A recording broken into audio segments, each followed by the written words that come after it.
9 अप्रैल को असम में सभी 126 सीटों पर करीब 86% मतदान हुआ।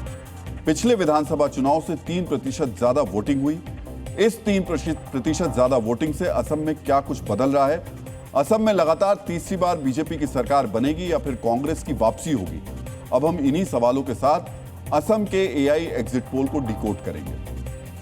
डीएनए मित्रों, आचार्य चाणक्य ने कहा है कि राजनीति में सफल राजा वही होता है जो समय से पहले अपनी चाल सोच लेता है, गुप्त रखता है और आवश्यकता पड़ने पर बिना झिझक के कठोर निर्णय लेता है। मित्रों, सबसे पहले वोट शेयर की बात करते हैं। असम में बीजेपी गठबंधन को 45 से 46% तक वोट मिलता दिखाई दे रहा है। वहीं कांग्रेस के नेतृत्व वाले विपक्षी गठबंधन को 35 से 37% तक वोट मिल सकता है।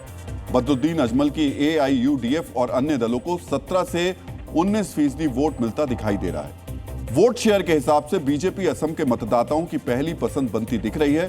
कांग्रेस दूसरे नंबर पर है, लेकिन सबसे बड़ा सवाल यह कि किस पार्टी को कितनी सीटें मिलेंगी। मित्रों, एआई एग्जिट पोल कहता है असम में बीजेपी के नेतृत्व वाले गठबंधन को 80 से 86 सीटें मिल सकती हैं।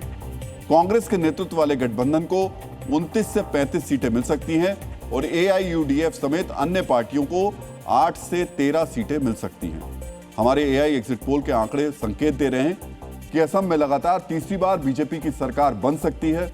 मित्रों, कांग्रेस ने इस बार असम में हिमंता बिस्वा शर्मा के खिलाफ गौरव गोगोई को अपना चेहरा बनाया था। कांग्रेस का पूरा चुनावी कैंपेन गौरव गोगोई के आसपास ही केंद्रित था।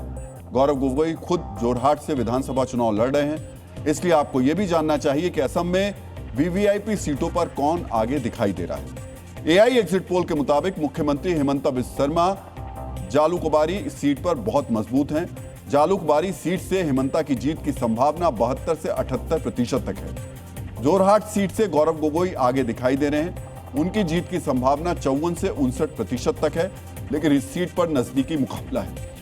एआईयूडीएफ के मुताबिक बदरुद्दीन आजम बिनाकंडी सीट से कांटे की टक्कर में फंसे हुए हैं। यहां बदरुद्दीन अजमल के जीत की संभावना 48 से 53% है, यानी ये सीट फंसी हुई। डीएनए मित्रों, एआई एग्जिट पोल के जो आंकड़े हमारे सामने हैं, इसकी बड़ी बातें एक बार फिर हम आपसे शेयर कर लेते हैं। पहली बड़ी बात यह कि हमारे एआई एग्जिट पोल के मुताबिक असम में तीसरी बार बीजेपी की सरकार बनती दिख रही है। दूसरी बड़ी बात यह कि सीएम हिमंता बिस्वा शर्मा अपनी सीट आसानी से जीत रहे हैं। गौरव गोगोई जोरहाट सीट पर आगे हैं।